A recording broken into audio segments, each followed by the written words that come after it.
Corporal Lila Mason dragged herself through the blackened ruins of Outpost Theta. Her boots crunched over shattered glass and twisted metal. The air smelled of burnt wiring and something sour like old blood. Her helmet was gone. Her left arm throbbed, where shrapnel had torn through the armor, and her breath came in short, sharp gasps.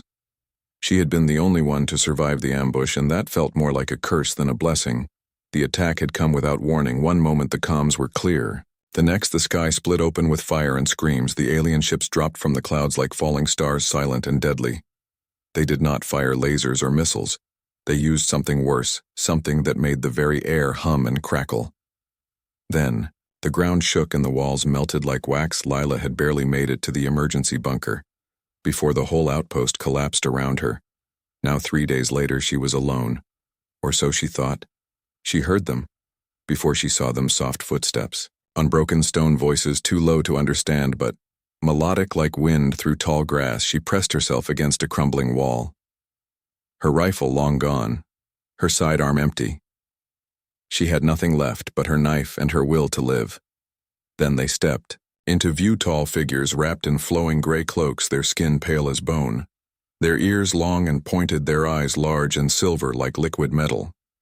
They moved without sound, their hands empty of weapons. Yet Lila felt no relief, only a deeper fear, because these were not the monsters from the attack. These were something else. Something older. One of them stepped forward, taller than the rest. Her cloak parted slightly to reveal a slender frame clad in dark leather etched with glowing runes. Her hair was white as snow and fell past her waist. Her face was sharp yet calm, like a statue carved from ice. She looked at Lila not with anger or pity, but with something unreadable. Something that made Lila's stomach twisty. "You are Lila Mason," the woman said, her voice smooth and quiet, yet it carried like a bell across the ruins. Lila said nothing. She gripped her knife tighter. The woman tilted her head slightly, then nodded to the others. Two of them moved forward, not to grab her but to offer something: soft cloth bandages and a small flask. Lila hesitated, then took them. Her hands shaking, she wrapped the cloth around her bleeding arm and drank from the flask. The liquid inside was cool and sweet with a hint of spice. It eased the pain almost instantly. "Who are you?" she asked, her voice hoarse. The woman studied her for a long moment, then spoke again. "We are the Vera, and you are not our enemy." Lila frowned. That made no sense if they were not the ones who attacked Outpost Theta. Then who was the Vera did not explain. Instead, they led her away from the ruins through a narrow canyon hidden behind a waterfall. The path twisted upward into the mountains where the air grew thin and cold. Lila's legs ached, but she kept walking. She had no choice. At the top, they reached a structure that defied reason. A city carved into the side of a floating mountain, held aloft by nothing visible. No engines, no supports, just stone and sky. The buildings glowed faintly with blue light vines. With silver leaves climbed the walls and bridges of woven light-connected towers that hung in the air like dreams. "This is Elthar," the woman said. "Our last sanctuary." They brought Lila to a chamber high in the central spire. The room was circular with no doors, only archways that shimmered with energy. The walls were lined with shelves of crystal books that hummed softly in the dim light. A fire burned in the center, not orange but violet, and it gave off no smoke, only warmth. The woman removed her cloak, revealing armor beneath, not metal but something like hardened bark laced with veins of light. She turned to Lilamy. "Name is Lyria." Lila nodded slowly. Lyria did not chain her, did not lock her in a cell. Yet Lila knew she was not free, either. Guards stood at every archway, their eyes never leaving her, and the air itself felt heavy like it was watching. That night, as Lila lay on a soft mat of woven moss, she heard a low growl from the shadows. She sat up fast, heart pounding. A creature emerged from the darkness, no bigger than a large dog, but built like a serpent with wings folded against its back. Its scales were black as night but shimmered with hints of purple and gold. Its eyes glowed amber, and it moved with a strange grace, circling her, slowly sniffing the air. It was a dragon, not the giant fire-breathing kind from old Earth myths, but something smaller, more elegant and far more intelligent. It stopped a few feet away and tilted its head, studying her just as Lyria had. "That is Kale," Lyria's voice came from the doorway. Lila did not move, the dragon's gaze held her frozen. He does not like many humans. Lyria stepped inside and knelt beside the creature, stroking its neck gently. But he has not attacked you, that is rare. I hear Lila asked. Lyria looked at her for a long time, then said, You were found near the Heartstone ruin, the place where our last queen vanished 300 cycles ago. The seers saw a human appear there in their visions. They said she would carry the spark. The spark, the mark of the true heir. Lila laughed, a dry, bitter sound. I am not your queen, I am a soldier. I fix comms and patch up wounded Marines. I do not wear crowns, perhaps not yet, Lyria said, but the stars do not lie over the next few days. Lila was given food, clean clothes, and even access to part of the library. Though always under watch, she learned that the Vera were not warriors. They were keepers of knowledge, guardians of ancient pacts. They had once ruled a vast alliance of worlds, but withdrew centuries ago after their queen disappeared and their bloodline faded. They believed humans were too young, too violent to join the galactic fold, yet here they were sheltering. One Kale followed her everywhere now, not as a guard, but as a companion. He would curl up near her while she ate or rest his head on her lap, while she read the strange crystal texts. Somehow she understood them, not with her mind, but with something deeper like memory. One evening Lyria took her to the edge of the floating city. The sky was filled with twin moons and rivers of stars so bright they cast shadows. You feel it too, do you not? Lyria asked. Feel what? The pull, the call from the stars. Lila hesitated, then nodded. She had felt it since the first night, a quiet hum in her bones, a sense that something was waiting for her far beyond this place. That is the throne calling to you. Lyria said, the throne of Althar is not made of stone or metal. It is alive, it remembers every queen who has sat upon it, and it knows when the next one draws near. Lila shook her head. This is insane. I am just a corporal from Earth Colony 7. My parents grew potatoes. I have no royal blood. Blood is not the only truth. Lyria said, sometimes destiny chooses not by lineage, but by spirit. That night Lila dreamed. She stood in a vast hall made of living crystal.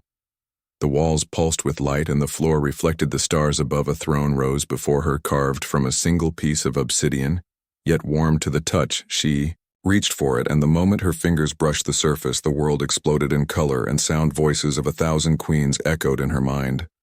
Welcome, sister, you have returned. She woke, gasping. Kale was beside her, his eyes wide, his wings half spread as if ready to fight or flee. Lyria appeared in the doorway, her expression unreadable. You touch the memory veil, she said softly. Even in sleep. You are being tested. Tested for what? To see if you are ready to lead. Lila stood up, her legs unsteady, but her voice firm. I did not ask for this. No one ever does, Lyria replied. But the galaxy is breaking and the old enemies are rising again. They seek the throne, not to rule, but to destroy it. And with it all, hope of unity. You may not want this, Lila, Mason. But the stars have already chosen. Lila looked out the archway at the endless sky, the twin moons casting silver paths across the clouds. She thought of her dead squad, her ruined outpost, the war that never ended. Maybe she was tired of running. Maybe she was ready to fight for something bigger than survival. She turned to Lyria and Kale, who watched her with eyes full of ancient knowing. Tell me what I must do. And in that moment something shifted. Not just in the room, but in the fabric of the world itself. The stars above blinked once in unison, as if in answer.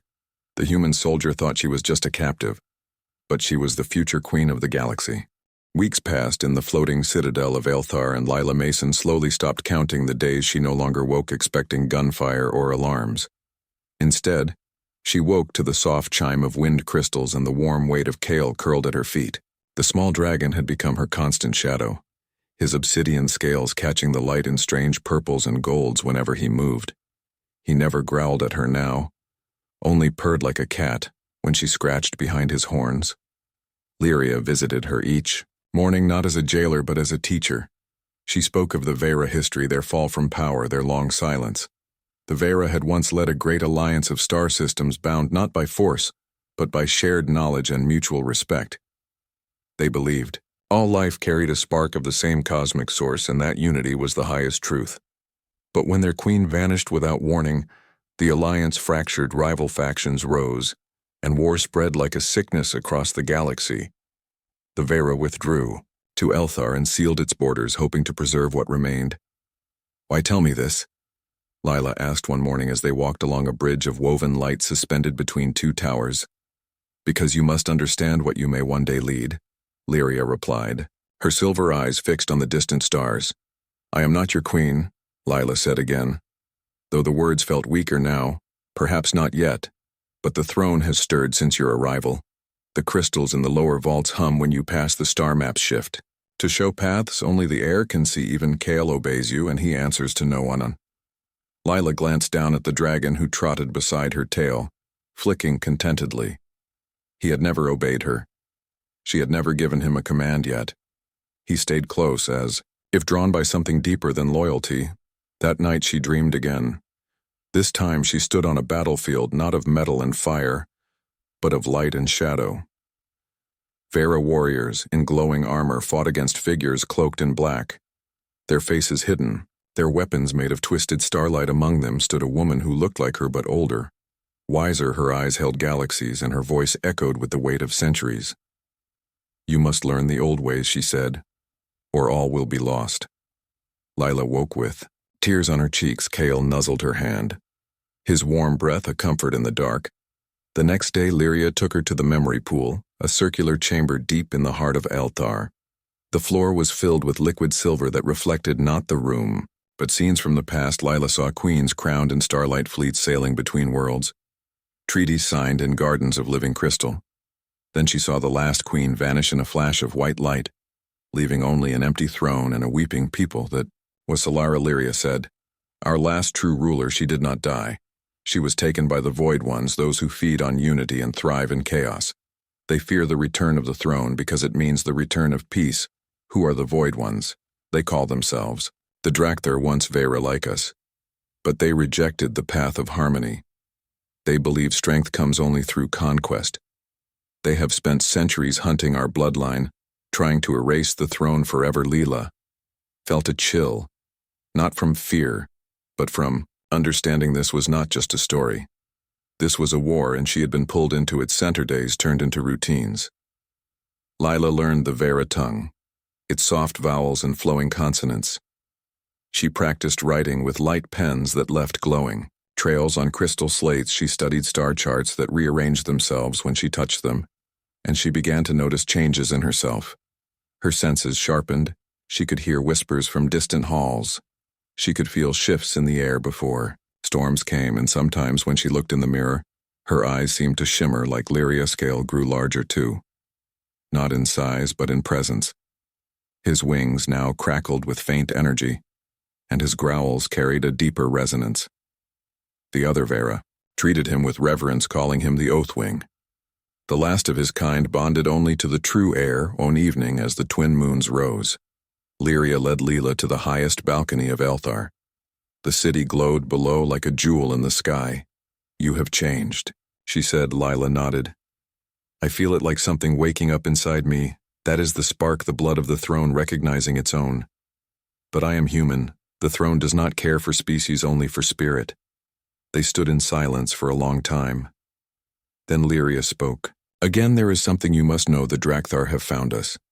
They have been tracking energy signatures from the throne since it stirred. They will come soon. How do you know? We intercepted a scout ship near the outer rim. It carried Drakthar markings and human techies. They have been stealing from your colonies, not just weapons but data, genetic samples, even prisoners. They seek to understand what makes humans resilient, perhaps to use it against us, or perhaps because they suspect the truth." "What truth?" "That the next queen would be human." Lila's breath caught in her throat before she could respond. A low rumble shook the citadel, not from below, but from above. Kale leapt to his feet. Wings flared, his eyes blazing amber. Alarms chimed softly through the halls. Not loud but urgent. "They are here," Lyria said. "Not yet, but they are close over." The next few days the citadel prepared, not with panic but with quiet resolve. Vera moved through the halls, reinforcing shields, calibrating ancient defenses and weaving protective runes into the very stone. Lila wanted to help but felt useless until Lyria brought her to the armory. "Coos," she said. Leela looked at the weapons. Not guns or blades, but tools of light and sound. One staff pulsed. Gently in its stand, she reached for it, and the moment her fingers closed around it, it flared to life, humming with warmth. This is the Star Lance. It responds only to the air. Leela held it awkwardly at first, but soon it felt like an extension of her. Kale watched from the doorway, his gaze steady. That night, as she practiced in the training hall, the Star Lance glowing in her hands, she felt a sudden pull deep in her chest. Like a thread tugging her toward the central spire, she followed it. Kale, at her side until she stood before the great throne room doors. They were closed, sealed for centuries, yet they opened for her. Inside, the chamber was vast and empty, except for the throne itself, carved from black crystal yet alive with inner light. It pulsed like a heartbeat, and as Lila stepped closer, it brightened. She did not sit. She only placed her hand on its arm, and the world changed. Visions flooded her mind. Galaxies aligning, queens rising and falling. Wars ending and beginning a future, where humans and Vera stood side by side, not as strangers but as kin. She saw herself on the throne, not in robes of power but in simple clothes. Her hand raised not in command, but in offering. When she pulled away, her hand glowed faintly, and Kyle bowed his head for the first time. Rhea stood in the doorway, tears in her silver eyes. "It has chosen you." Lila looked at her hands, then at the dragon, then at the stars beyond the open ceiling. "I'm not ready. No one is ready," Lyria said. "But the galaxy does not wait." Just then a distant explosion rocked the citadel, not from outside but from within. A section of the lower city flared with unnatural fire. "They are inside. How they must have used human stealth tech to bypass our outer shields." Lyria turned to Lila, her expression hardening. "Stay here, no," Lila said. "I am not hiding anymore." She gripped the Star Lance tighter, and Kale rose beside her wings. Spread ready, they moved through the halls, not as prisoner and guard, but as allies. The citadel trembled. With each blast, Vera warriors clashed with shadowy figures in black armor, their weapons crackling with dark energy. Lila fought not with brute force, but with instinct, the Star Lance deflecting attacks and sending pulses of light that scattered. The invaders, in the central plaza, they faced. The leader, tall and masked, his voice distorted by a modulator. "You are too late, human. The throne will be."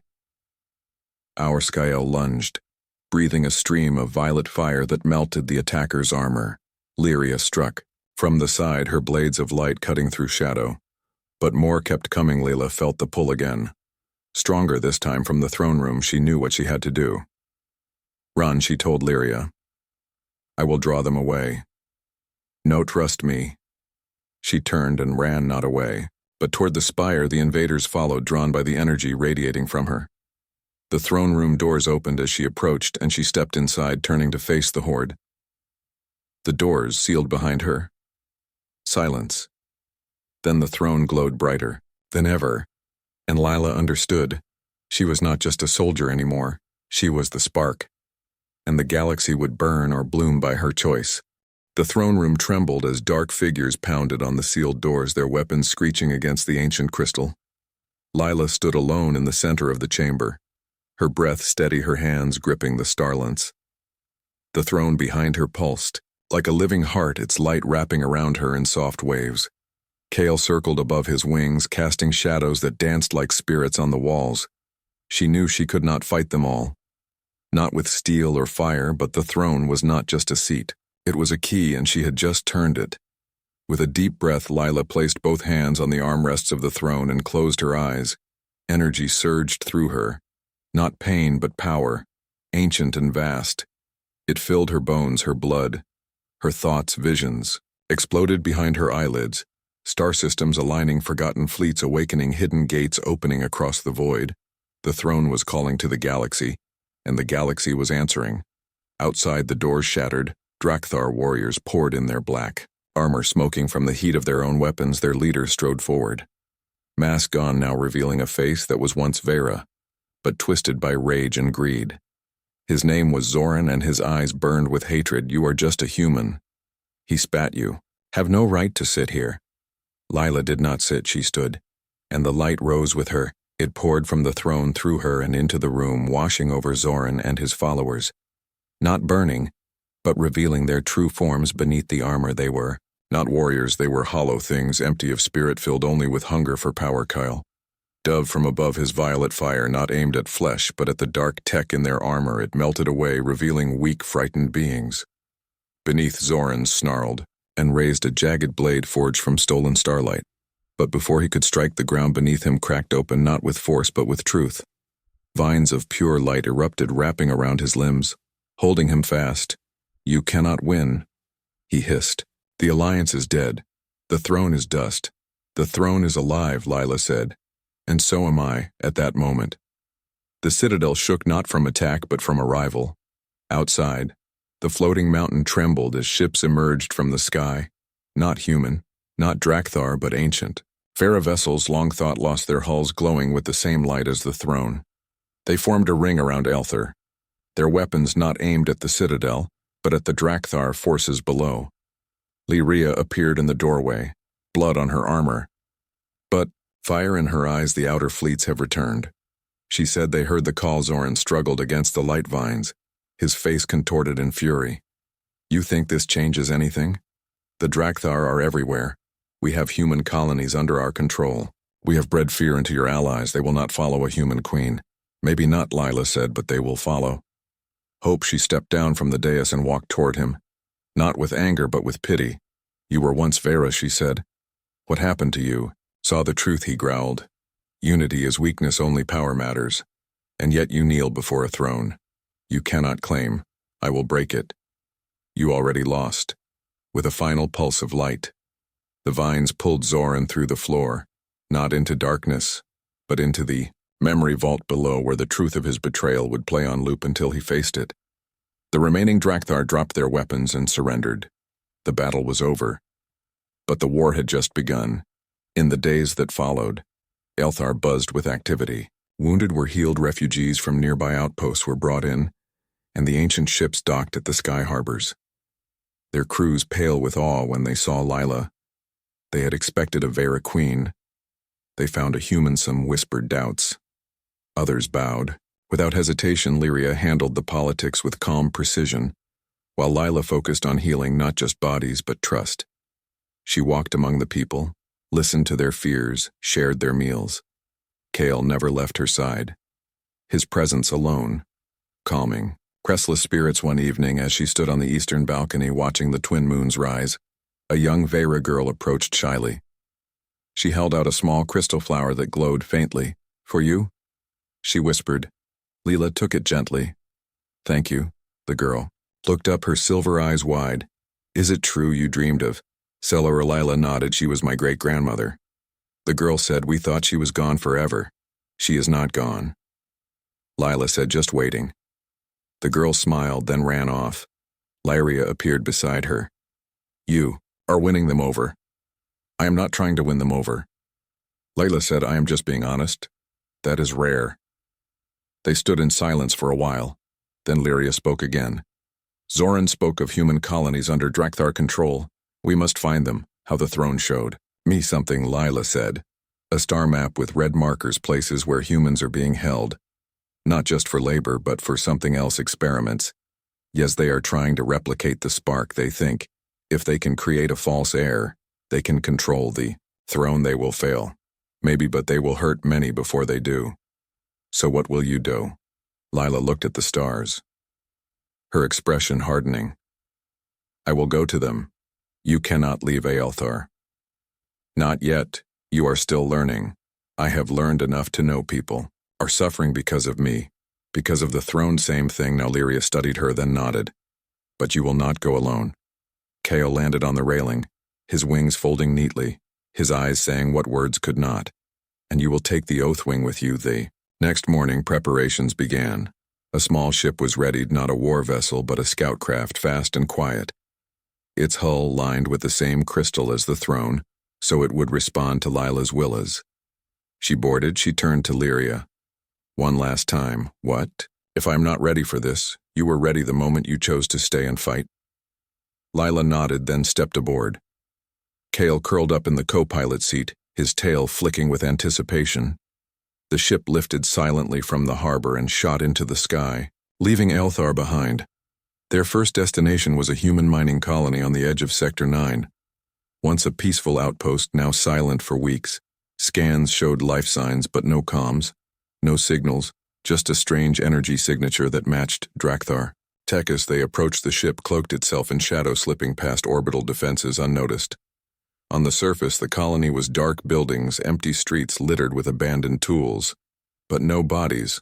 Lila moved through the town, her boots echoing. In the silence, Kale sniffed the air, his ears twitching. Then they found the bunker hidden beneath the main refinery. It was sealed with Drakthar locks.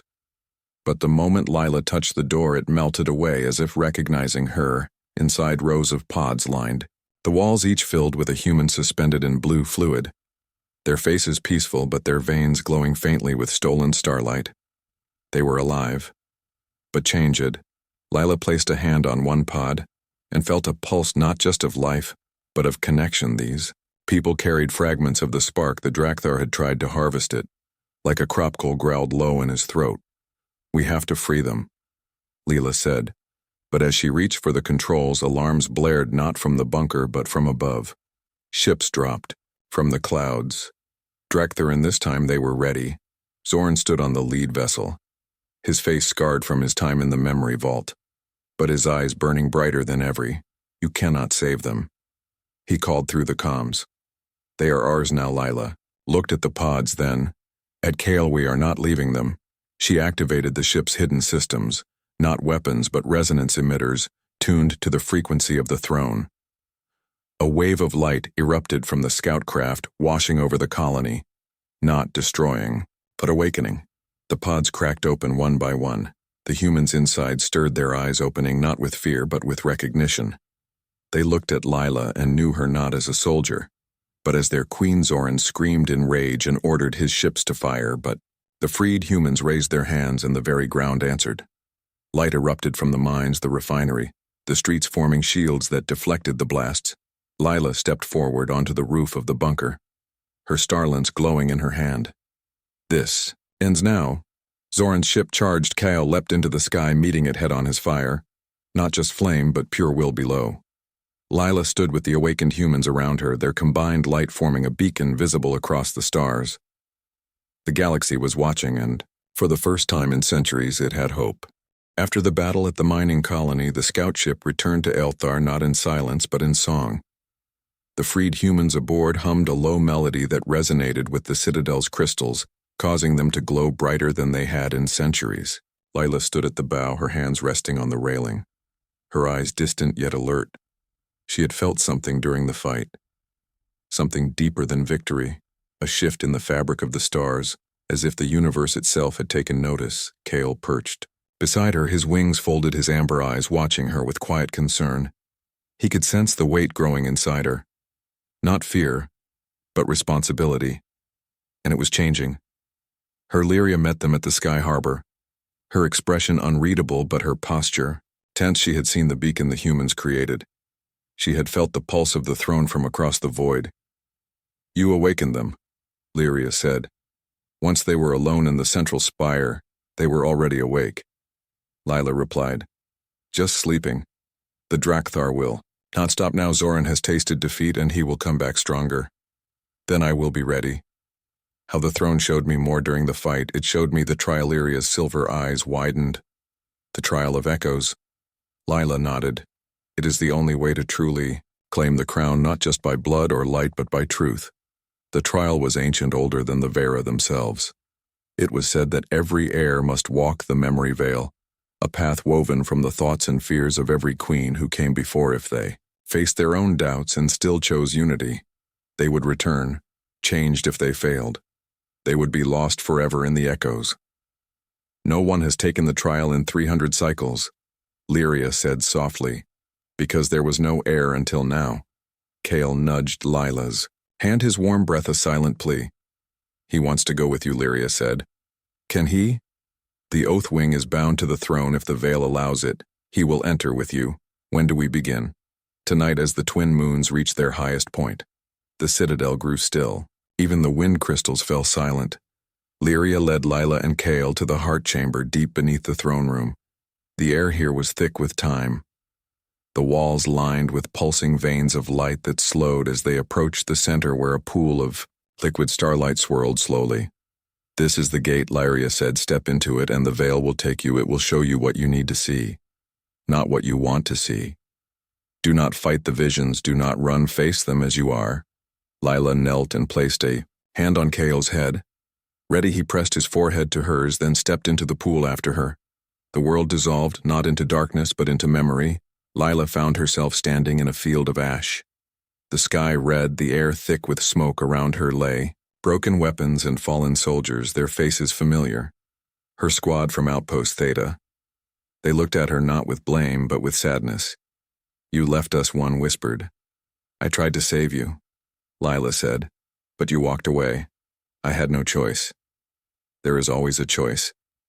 Kale appeared beside her, his form flickering like a flame in the wind. He growled, not at the ghosts but at the pain they carried. Then the scene shifted. She stood on a bridge of light overlooking 1,000 worlds, each one burning cities, crumbling fleets, crashing into suns, and at the center of it all sat a throne made of bones. "This is what happens if you claim the crown." A voice said it was her own voice, but colder, harder power corrupts even the best. "You do not want power," Lila said, "but you will take it anyway." "No, I want to protect, and who will protect them from you?" Kale roared, the sound tearing through the vision, and for a moment the bones turned to flowers. The veil shifted again. Now she was a child on Earth Colony 7 running through potato fields, her parents laughing in the distance, the sun warm on her skin. It felt real, so real she almost forgot where she was. "Stay here," the voice whispered. "No thrones, no wars, no pain, just this." She looked at Kale. He sat quietly, his eyes full of understanding. "Cannot stay," she said. "This is not real, but it could be. No, it is a memory, not a future." She turned away from the field and walked into the storm.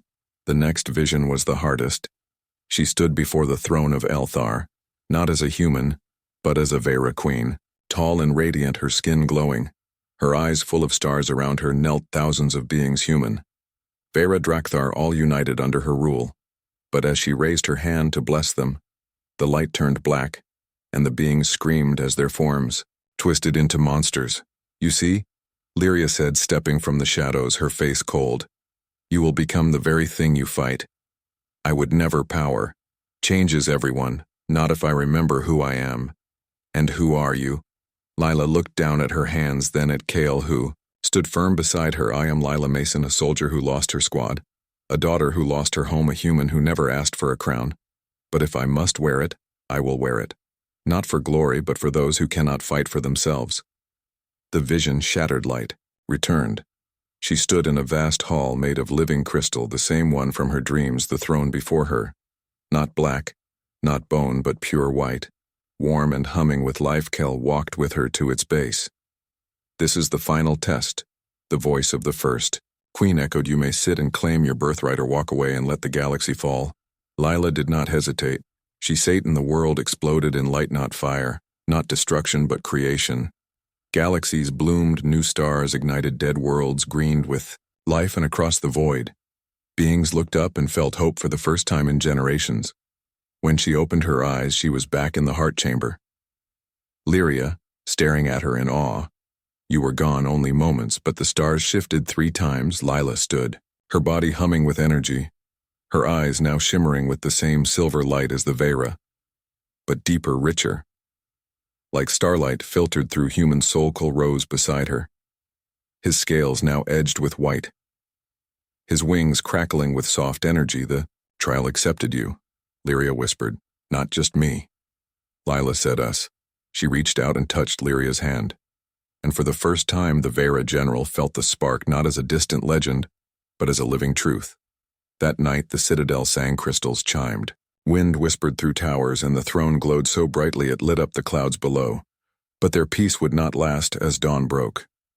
A scout ship returned, not with news but with wreckage, a piece of hull marked with human and Drakthar symbols, and a single message burned into its side: "Zoran is coming with the Black Fleet, and this time he brings the Sun Eaterly."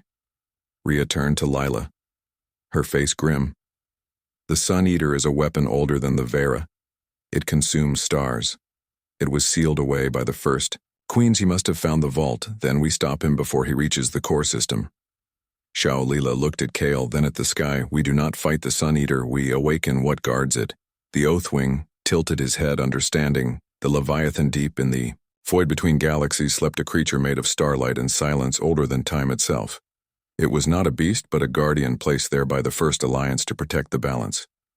Only the true heir could call it, and Lila was ready. She walked to the edge of the floating mountain, the wind tugging at her clothes, the twin moons bowing as she raised her hands and sang. Not with her voice, but with her spirit. The song was old.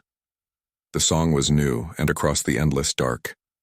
Something stirred Kale, took to the sky, his wings wide, his fire burning violet with purpose. Lyria gathered the fleets, and Lila Mason, the human soldier once thought, a captive, now stood as the future queen of the galaxy, ready to face the darkness, not with war, but with light. The Black Fleet came not with warning, but with silence, a wall of ships stretching across the sky. Their hulls carved from dead stars and stolen sorrow. At their center floated the Sun Eater, a sphere of endless hunger that dimmed the light of nearby suns as it passed. Zoran stood on its bridge, his body half machine, now his eyes burning with stolen power. He had torn the weapon from its ancient prison, and now he would use it to erase Elthar and the human queen forever. Below on the floating mountain, Lila Mason stood alone at the edge, her robes woven from comet threads, her skin glowing faintly with inner light. Kyle circled above his wings, casting long shadows over the citadel. The Vera warriors lined the bridges and towers there, weapons ready, their hearts steady, but they did not look to Lyria for command. They looked to Lila. She had returned from the trial, changed not in form, but in presence. She carried the weight of every queen who came before and the hope of every being yet to be born. The Sun Eater pulsed once and the twin moons dimmed. A wave of cold spread across Elthar, not of temperature but of despair. It seeped into minds, whispering lies. You are weak. You are alone. You will fail. Some Vera dropped to their knees, hands over their ears. Layla raised her hands and sang not a song of war but of memory. She sang of Earth Colony, 7 of potato fields and summer rain. She sang of Outpost Theta, of friends lost and promises kept. She sang of the memory pool, the trial, of echoes, the faces of the freed humans and the quiet strength of Lyria and the loyal fire of Kale. The cold faltered light pushed back, and far in the void between galaxies, something answered. Zoran snarled and unleashed the Sun Eater. It opened, not like a mouth but like a wound in reality. Darkness poured out, swallowing light, sound, hope itself. The edges of Elthar began to crumble, stone turning to dust, air thinning to nothing. Kale dove not with fire but with song, his voice joining Lila's, a harmony older than words. Then the sky split, not with fire but with eyes. 2 vast orbs of silver light appeared in the void. Each larger than a planet. Between them stretched a body made of living nebulae and starlight. The Leviathan had come, it did not roar, it simply was, and the Sun Eater shrank before it. Zoran screamed commands, but his fleet froze, caught in the gravity of ancient will. Lila stepped forward to the very edge of the mountain, her voice rising above all. You do not belong here, she said to the darkness. The Leviathan moved, not fast but inevitable. It wrapped its form around the Sun Eater, not to crush it but to cradle it like a parent holding a lost child. The darkness struggled, then stilled, then softened. The stolen light returned to the stars. The dead stars in the hulls of the Drakthar ships flickered back to life. Zoran fell to his knees, his stolen power draining away. Lyria led a team to his ship, not to kill, but to capture. He would face the memory vault again, not as a warlord, but as a student of his own paint. The Black Fleet surrendered as one, their crews weeping not from defeat but from relief. The darkness had lied to them too. When it was over, the Leviathan turned its great eyes to Lila and bowed. Then it faded back into the void. Silence returned, but not empty. Silence, full silence, the kind that comes after truth is spoken. Lila walked back through the citadel not as a conqueror but as a healer. She touched the crumbling stones and they mended. She placed her hands on the weeping Vera and their tears turned to light. She knelt beside freed Drakthar prisoners and offered them water. Not chains. Kale stayed close. his presence a quiet promise. That evening, Lyria found her on the highest balcony. "It is done, Lyria," said no. Lila replied, "It is just beginning." The throne had accepted her. The Leviathan had answered. The galaxy had watched. And now the real work started. Not war, but unity. Over the next days, ships arrived not in fleets, but one by one from every corner. Of known space humans, Vera, even former Drakthar. They came not to fight, but to see, to believe. Layla met them all. She did not sit on the throne. She stood in the open plaza. Her voice clear, her eyes. "Kandi, I am not your ruler," she said. "I am your sister. We have been divided too long by fear, by lies, by the belief that power must be taken instead of shared. The throne is not mine. It belongs to all who choose unity over conquest." And for the first time in centuries, beings from 1,000 worlds stood, together not as enemies, not as strangers, but as Kinkle flew above them. His fire, now a soft glow that warmed without burning, Lyria became the first general of the new alliance, not to lead armies, but to build bridges between worlds. And Lila Mason, the human soldier once thought a captive, now walked among stars not as a queen in name, but as a queen in deed. Her crown not gold, but the trust of those she served. The citadel of Aelthar no longer floated in hiding. It opened its bridges to all. Its libraries shared its knowledge, its gardens fed the hungry, its light healed the broken. The galaxy was not perfect. There would still be pain, still be loss, still be moments of doubt. But now there was hope. Real hope.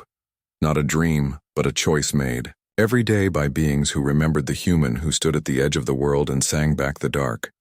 And in quiet moments, when the twin moons rose and the wind crystals chimed softly, Lila would sit with Kale on the balcony and look at the stars, not as a ruler surveying her domain, but as a friend. Greeting old companions, she had not asked for this, but she would not walk away, because the galaxy was not just a place. It was a promise, and she would keep it.